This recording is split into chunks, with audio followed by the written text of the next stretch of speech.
Shana Tova. When I was in rabbinical school, I would schlep my books up Broadway to the Jewish Theological Seminary on 122nd Street. I would look enviously at the students headed to the Manhattan School of Music across the street, carrying their instruments. I had wanted to play the cello since high school, but my parents, after years of unsuccessful attempts at getting me to practice piano, were not keen to pay for another instrument and for more lessons, for which I was unlikely to practice. But that first year of rabbinical school, a musician friend of mine ripped the tab off of a bus shelter and gave me the name of a cello teacher. I loved it. I had no idea what I was doing. And starting in my 20s, I had no illusions that I would ever become particularly good at playing, and no intentions of ever playing in front of anyone else. This was for me.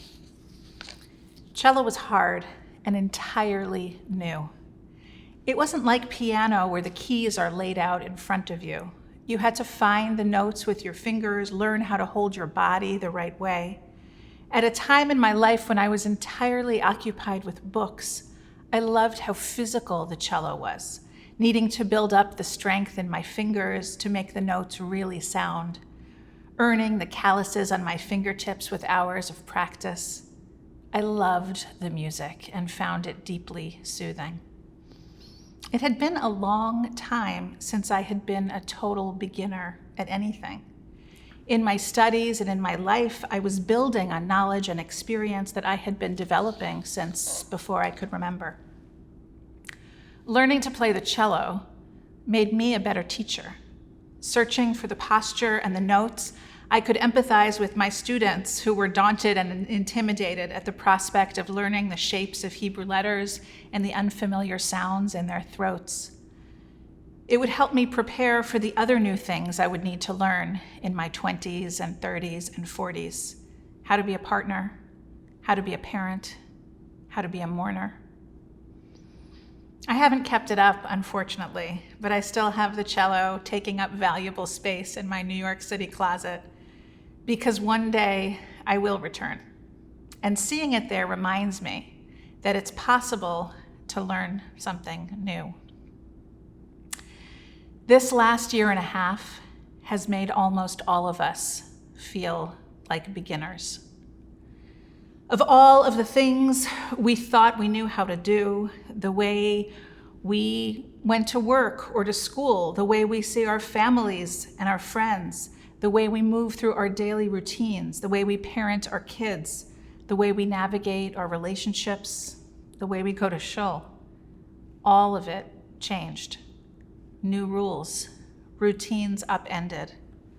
All of the ways we thought we were experts went away. We spend so much of our lives trying to build up our core competencies, which become part of our identities. The things we know how to do become much of who we are. I'm a musician, I'm a runner, I'm a knitter. It's why when an injury prevents us from doing something we love, it's so deeply destabilizing. Doing what we know how to do also helps us make order of the world. We feel calmer, more in control when we stay in that realm of the familiar. We feel more successful, more accomplished. But the danger is that we'll stay in that safe zone, only doing what feels comfortable and not venturing out to try new things. That fear might keep us in jobs or relationships longer than is healthy.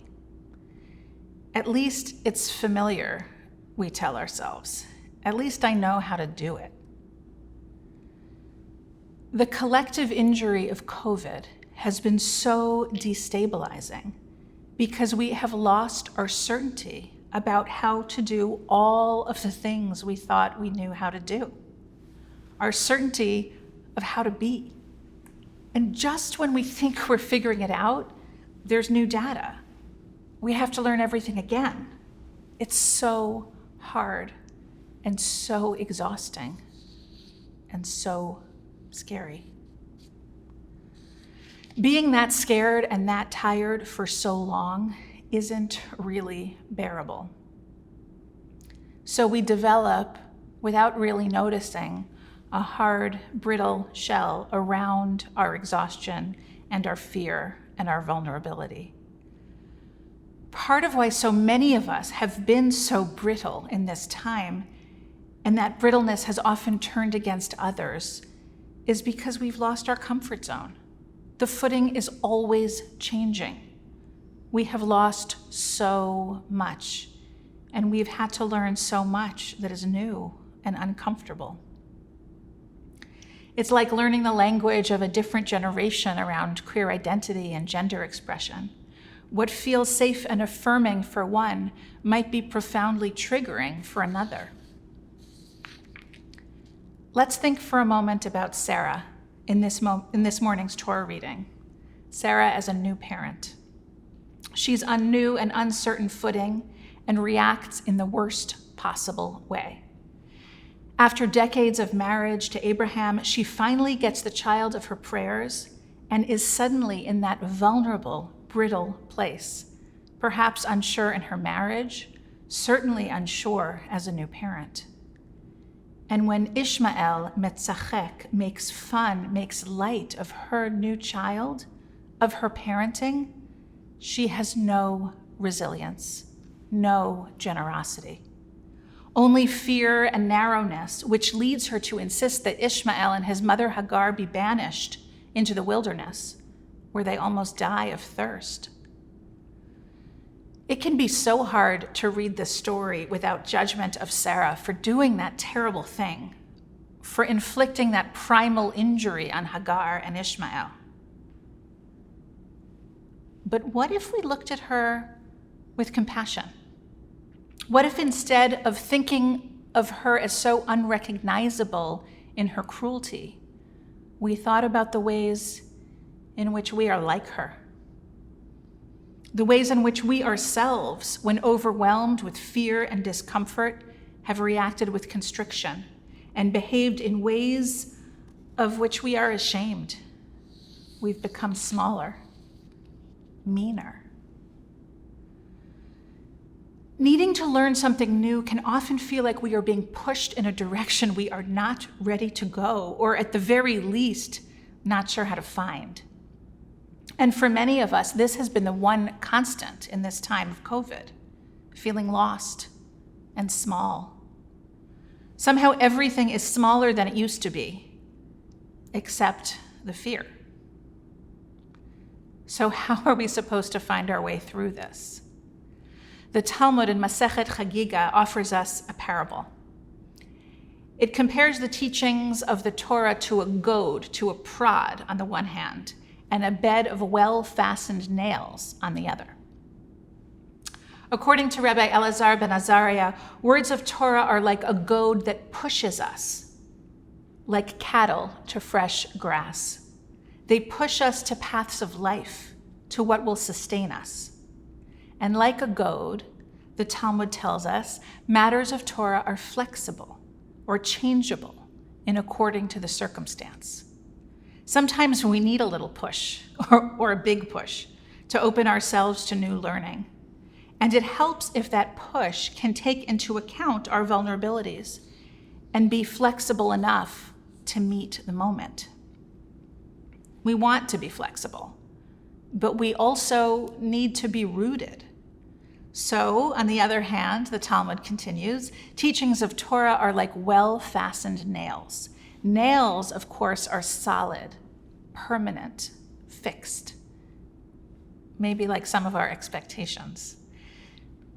Maybe the way some of us wish the world could be. But if we're too rigid in our expectations or our thinking or our routines, we can begin to atrophy. Our creativity and resilience, like nails, as the Gemara warns us, get worn down over time. They become narrower, smaller, diminished. But these nails, like the Torah, the Talmud tells us, are well fastened or planted. The way to counteract the atrophy, the narrowing, is to open ourselves to things we don't already know. This is what happens, the Talmud says, when Torah scholars sit together and study. These groups of sages might debate, sometimes even come to opposite conclusions. It's that debate, that exposure to new and different and even conflicting perspectives that keeps us well grounded. It counteracts the contraction that would otherwise occur if we tried to keep things exactly as they once were. Approaching new things with openness, inviting new ideas and perspectives, forcing ourselves to sit with the discomfort of venturing into the unknown, that's what makes Torah, or life, alive, planted with potential for growth, not stuck. The Talmud knows this is a tall order. Do we really need so much change, so many different voices? It's overwhelming. What if it's too much to tolerate? What if we give up? So after it gives us the paradox of the prod and the nails, we get this mandate from Chagiga. Make your ears like a funnel and acquire for yourself an understanding heart. If we don't want to become brittle, if we don't want to become smaller, we need to make our ears like a funnel to truly stretch and open ourselves to newness so that we can tolerate new voices, all of the differences of opinion, all of the change we might face. It won't be easy. It won't be what we're used to. So, we must acquire for ourselves an understanding heart, a heart that can encompass both loss and learning, a heart that can discern the difference between what we fear and what we can actually tolerate, a heart that can push us forward while keeping us grounded, that can hold both our grief at what is lost and our excitement for what we might yet find. Imagine what might have happened if Sarah had made her ears like a funnel and acquired an understanding heart. Maybe she could have heard Yishmael's voice differently. Maybe she could have experienced Hagar's presence not as threatening or diminishing, but as a more experienced parent, possibly even a teacher.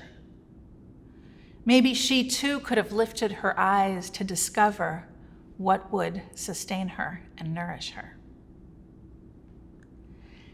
This summer, in one of my very first returns to live music since the pandemic, I went to a masterclass at Tanglewood with YoYo Ma. The thrill and the fear of being among others, even in a concert hall that's open to the outside at the side, was still with me, and also the exhilaration of witnessing live performance. It felt precious and rare, and I tried to open my eyes and my heart like a funnel to his teaching. I was really moved by the courage of these students who, for the opportunity to learn from one of the greatest cellists of our time, had to be prepared to learn in front of an audience, to take critique in front of hundreds of discerning ears. Even for students as advanced and expert at these, this must be a profoundly vulnerable experience. I think I expected YoYo Ma to offer improvements on technique, how to hold their bodies, how to move their fingers. Instead, he asked deeper questions about their intention, their kavanah. What did they think the piece was about? What did they want the audience to feel? YoYo Ma talked about the sacred relationship between musician and listener in a way that called to mind that Talmudic paradox of the goad and the nails. He asked them to let the essence of the music be their goad, to push them in new directions.